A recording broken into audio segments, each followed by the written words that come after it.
You guys see that? Oh man, there's definitely something around here. We need to investigate. Let's go. Of course, if you know me, you know that this is just a prop. It's a toy.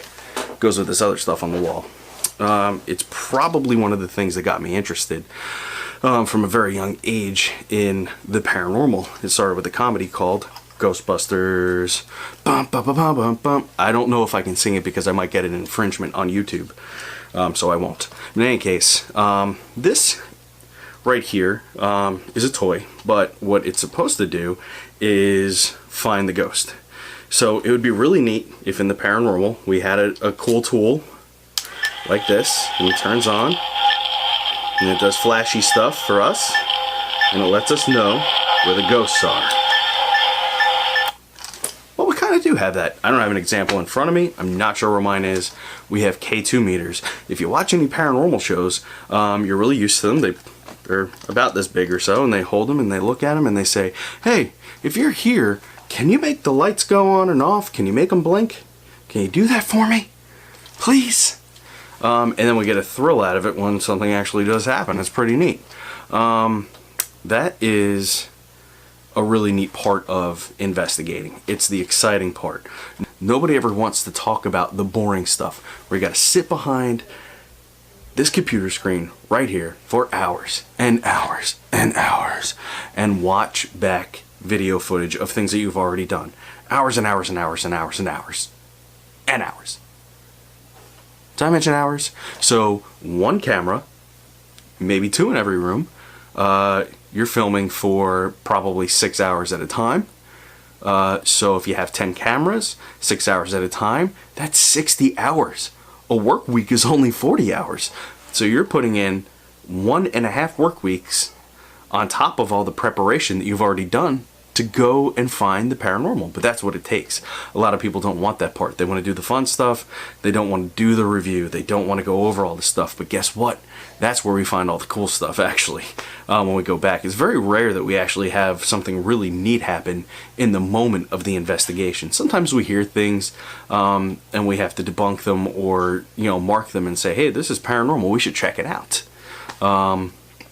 Unfortunately, it's not like Ghostbusters, where we can track down the spirit, point the proton pack at it, bust it, put it in the trap, and be done with it.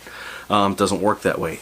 Sometimes it can take years of investigating. And when I mean investigating, I'm not just talking about walking around in the dark with your buddies with your cool paranormal team shirt on and, poking the bear.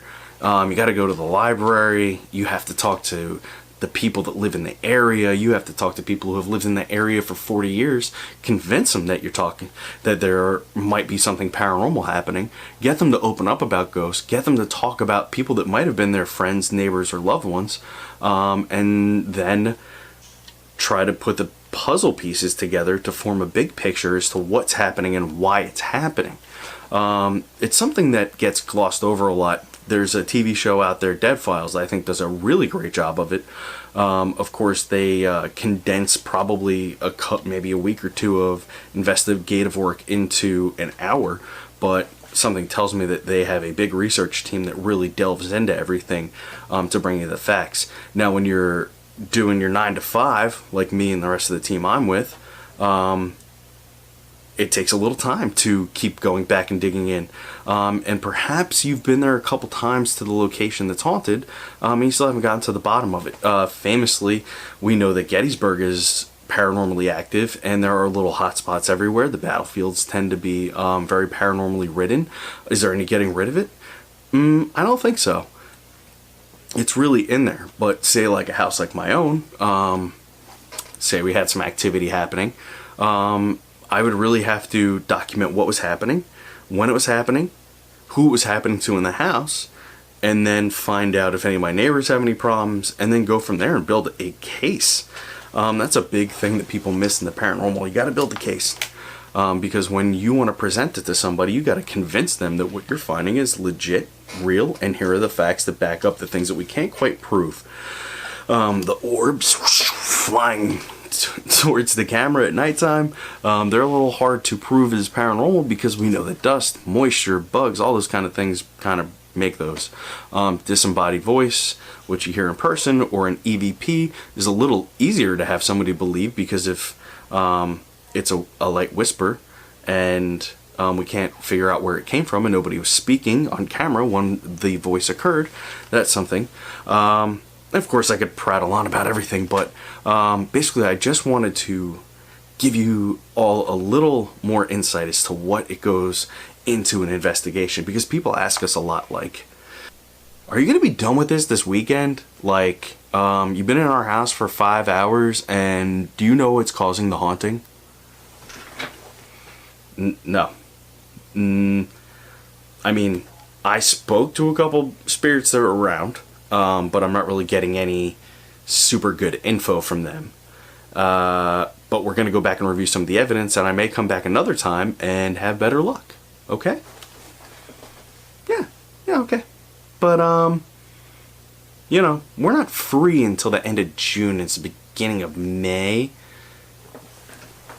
Well, it's going to take some time anyway, so if anything gets worse, just let us know, okay? Okay. And then within the next couple days, we usually get some emails or messages saying that things have gotten crazy. And maybe they have, maybe they haven't. I don't know. That's not for everybody. But in any case, I just wanted to talk a little bit about the paranormal. I wanted to give a shout out to the PARS team. Hey, wait a minute.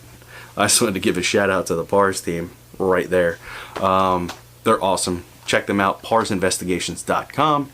And you go to their Facebook page, Paranormal Activity New Jersey, on Facebook. And you can always visit me, bing, Scott, from Scotty the NJ Medium, at scottythenjmedium.com. Follow me on the YouTube. Follow me on the Instagram. Follow me on the Facebook. And get ready, because we have some adventures coming this summer. We're going to do some weird New Jersey stuff. We're going to do some paranormal investigations. I got new friends joining us. We have professional lighting. We have cool cameras that we've invested in. We are getting ready to do some really cool, fun things. And not to mention all the mediumship events that are happening. All the cool stuff that's happening like that. So do me a favor. Hit the old like button. Give it the old thumbs up if you don't mind. What's the other thing? Oh, subscribe. Share it to your friends. And then tell them to share it to their friends and their friends and their grandma and their uncle and then the cousins, okay? And then let me know in the comments what is the scariest thing that has ever happened to you. And would you want a paranormal investigation to find out what that thing was and why it occurred? Let me know in the comments right down here. Thanks, everybody. I'll see you on the next one.